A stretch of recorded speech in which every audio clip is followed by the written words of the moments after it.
YNR గారు మనం చూస్తున్నాం ఓవైపేమో ప్రైవేటీకరణకు కుట్రలు, మరోవైపు వరుస కుంభకోణాలు కూడా సింగరేణిని పూర్తి స్థాయిలో ఆందోళన గురి చేస్తున్న పరిస్థితి. సింగరేణి కార్మికులు కూడా రోజు రోజుకు ఆందోళన తీవ్ర రూపం దాలుస్తున్న పరిస్థితి.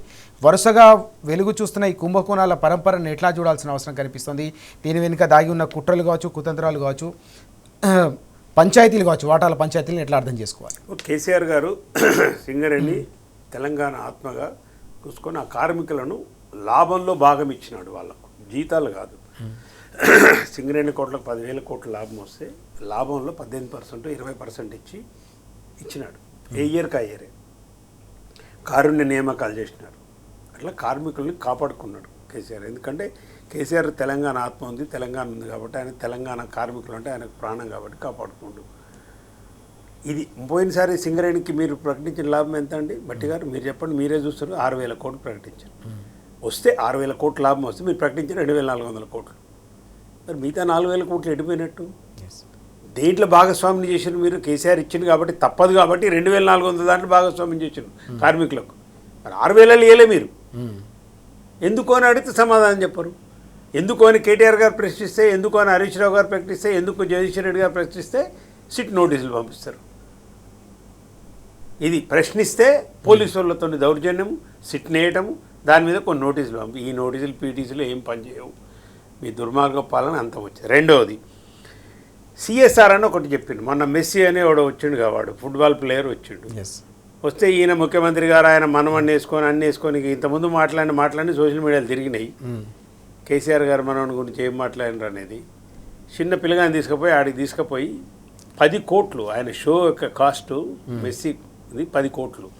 ఎక్కడి నుంచి ఇచ్చిండ్రు? రాష్ట్ర ప్రభుత్వం ఇవ్వలేదు. సింగరేణి సిఎస్ఆర్ నుంచి కేటాయించమని సింగరేణి ఎండి మీద ప్రెషర్ తెచ్చి దానికి ఇచ్చిండ్రు. సిఎస్ఆర్ కార్పొరేట్ సోషల్ రెస్పాన్సిబిలిటీ అంటారు. అంటే ఒక కంపెనీ పెట్టి నువ్వు లాభాలు సంపాదిస్తున్నప్పుడు ఈ సమాజం పట్ల నీకు బాధ్యత ఉందిరా నాయన అని కేంద్ర ప్రభుత్వం తెచ్చిన చట్టం అది. సిఎస్ఆర్ కొన్ని గైడ్ లైన్స్ ఉన్నాయి. నీ ఇష్టం వచ్చినానికి కేటాయించడానికి వీల్లేదు. ఇది ఎట్లా సమర్థించుకుంటారు బట్టి గారు? నిన్న మీరు ఆన్సర్ చేయలేదు మీ ప్రెస్ మీట్లో. అది కేటీఆర్ గారు ప్రశ్నించారు కదా, సిఎస్ఆర్ 10 కోట్లు తీసి మెస్సీకి ఎట్లు ఇస్తామని అన్నారు. ఎట్లు ఇచ్చారో చెప్పండి. సిఎస్ఆర్ గైడ్ లైన్స్ ప్రకారం ఉన్నాయి ఆ 10 కోట్లు ఇవ్వటం అనేది. సిఎస్ఆర్ కొన్ని గైడ్ లైన్స్ ఉన్నాయి స్కూల్కి సంబంధించి, కానీ ప్రజలకు సంబంధించిన అంశంలో ఈ సోషల్ కార్పొరేట్ వాళ్ళు సిఎస్ఆర్ నుంచి వాళ్ళు 2% 5% ఉంటే వాటికి కేటాయించాలి. కేటీఆర్ గారు కూడా ఇంతకుముందు సిఎస్ఆర్ పెట్టించినారు సింగరేణి. స్కూల్ ఫర్నిచర్ కోసము, స్కూల్ పిల్లలకు ఫ్యాన్ల కోసము, అంబులెన్సుల కోసము, మిగతా వాటి కోసం కేటాయించబడ్డాయి సిఎస్ఆర్లు. ప్రజలకు సంబంధించిన అంశాలలో సిఎస్ఆర్ ఉపయోగపడాలి. నీ ఇష్టం వచ్చినట్టు దుర్వినియోగం చేస్తాము ముఖ్యమంత్రి చెప్పటం మరి మీ శాఖే కదా. బట్టి గారు ఎందుకో మాట్లాడరు అంటే ఏం జరుగుతుంది అండి యాక్చువల్గా రాష్ట్రంలో అంటే, ఇద్దరు పత్రికాధినేతల ఇళ్లకు సీఎం రేవంత్ రెడ్డి 1 జనవరి నాడు పోయిండు. ఒక ఆయన ABN ఆంధ్రజ్యోతి రాధాకృష్ణ, రెండో ఆయన చౌదరి NTV ఆయన ఇంటికి. ఇప్పుడు జరుగుతుంది ఏంది వీళ్ళిద్దరి మధ్య?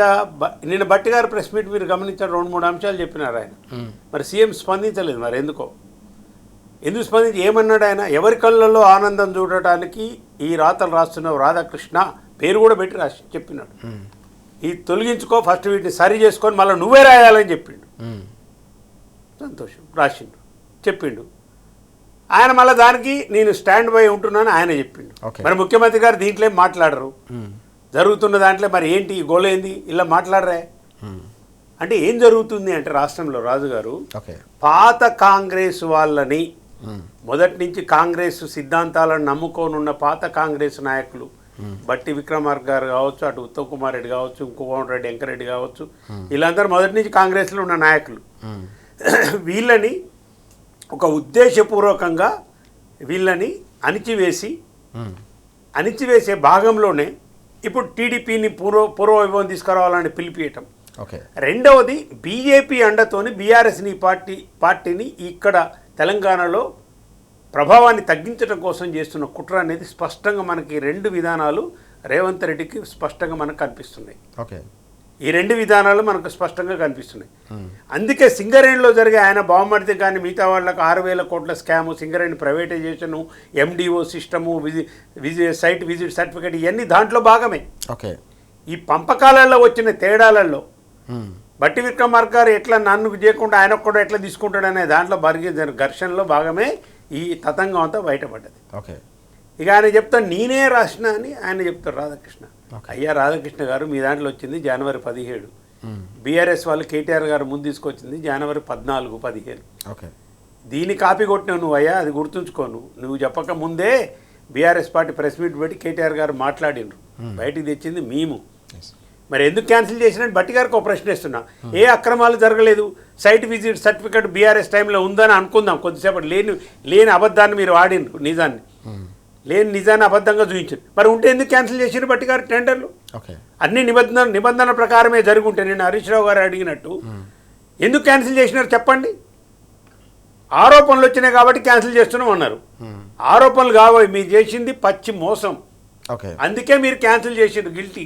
దాంతో ఎందుకు క్యాన్సిల్ చేసినారో జవాబు చెప్పకుండా ఇట్లా దొంగ తిరుగుడు మాటలు మాట్లాడితే ఏం జరుగుతుందండి? ఒక 6 గ్యారెంటీల గురించి మాట్లాడరు 2 సంవత్సరాలు అయినా కానీ, 13 పథకాల గురించి మాట్లాడరు. అన్ని వర్గాలకు మోసం. ఎవరికి కూడా మీరు ఇచ్చిన హామీలు ఏమీ నెరవేర్చలేదు. ఇంతవరకు ఏసంగి పంట ఆల్రెడీ నాట్లకు వస్తుంది, నాట్లు జరుగుతున్నాయి. రైతు బంధు లేదు, రైతు భరోసా లేదు, మహిళలకు 2500 లేదు. పరిపాలన మీద దృష్టి పెట్టి ప్రజలను పరిపాలించమని ప్రజలు మీకు అధికారం ఇస్తే మీరు చేస్తున్నది ఏంది? ఎట్లా దొబ్బుకుందాము, ఎట్లా దాచుకుందాము, ఎట్లా దండుకుందాము అనే దాంట్లో ఈ దండుపాలెం బ్యాచ్ అనేది కరెక్ట్గా మీ మంత్రిమండలి సరిపోయేవాడే. ఎట్లా కాదో మీరు చెప్పండి. ఎన్ని అక్రమాలండి. ఇవాళ కరీంనగర్లో ఇసుకది వచ్చింది కదా, నమస్తే తెలంగాణ రాసిన పథకం మీద కలెక్టర్ గారు చర్యలు తీసుకోవాలని. ఇసుక మాఫియా, ల్యాండ్ మాఫియా, ఇక అవన్నీ కూడా భూభారత్ ఏంటి ఎట్లా ఒక డిబేట్ ఉంది కాబట్టి చెప్తాను నేను. భూభారత్ అన్ని మాఫియాలే కదా. సివిల్ సప్లైస్ మాఫియా మా ఉత్తమ్ కుమార్ రెడ్డి గారు, మా జిల్లా మంత్రి వెంకరెడ్డి గారు, ఆయన రోజు దుకాణం ఆయన ఎవరి దుకాణాలు వాళ్ళు తెలుసుకొని పర్సంటేజ్లు ఫిక్స్ చేసి 30%, 40% సర్కార్ అనేది ఆల్రెడీ ప్రజల్లోకి వెళ్ళిపోయింది. రేవంత్ రెడ్డి ఇంకా ఏం లేదు, మిగిలింది ఏం లేదు. ఇది జరుగుతున్న రాక్షస పరిపాలన, నిర్బంధం, కేసులు, సిట్లు, ఫోన్ ట్యాపింగ్ సంబంధించి ఏంది, సీరియల్స్ ఏంది మరి? అసలు ఫోన్ ట్యాపింగ్ జరిగిందని ఎవరు చెప్పారండి? విచారణ సంస్థ తేల్చిందా? అంటే మీకే విచారణలు, మీకు మీరే నోటీసులు. ఆయనే చెప్తాడు ఫోన్ ట్యాపింగ్ చేస్తాను రేవంత్ రెడ్డి, ఆయనే చెప్తాడు. ఫోన్ ట్యాపింగ్ జరగలేదంటాడు. జరిగితే నాకు నోటీసులు రావాలి కదా అని ముఖ్యమంత్రి స్వయంగా ప్రకటించిండండి కమాండ్ కంట్రోల్ నుంచి. నా ఫోన్ ట్యాపింగ్ అయిందని కదా ఆయన ఆరోపణ. మరి సిట్ ఆయనకు నోటీసులు ఇవ్వలేక ఇంతవరకు. ఇక ఒకవైపు ఫోన్ ట్యాపింగ్ అని, ఇంకోవైపు ఇంకో డైవర్షన్. ఈ డైవర్షన్ పాలిటిక్స్ అయిపోయినాయి. మీ హనీమూన్ పీరియడ్ అయిపోయింది. మొన్న గ్రామ పంచాయతీ జరిగిన ఎన్నికల్లో సింబల్ గుర్తు లేకుండానే, కారు గుర్తు లేకుండానే 42% గ్రామ పంచాయతీలు సర్పంచులు కైవసం చేసుకుంది బీఆర్ఎస్ పార్టీ. దాంట్లో అర్థమైపోయింది మీ ఫెయిల్యూరు. ఇప్పుడు జరిగిపోయే మున్సిపల్ ఎన్నికల్లో కూడా కారు గుర్తుంటుంది. కారు చూడగానే కేసీఆర్ గుర్తు వస్తాడు. కేసీఆర్ గుర్తు రాగానే కేసీఆర్ పరిపాలన, ఆ స్వర్ణయుగం గుర్తు వస్తుంది. మీ దుష్ట పరిపాలన కూడా గుర్తొస్తుంది. తగిన బుద్ధి చెప్పే టైం దగ్గరకు వచ్చిందిగా గమనించాలి.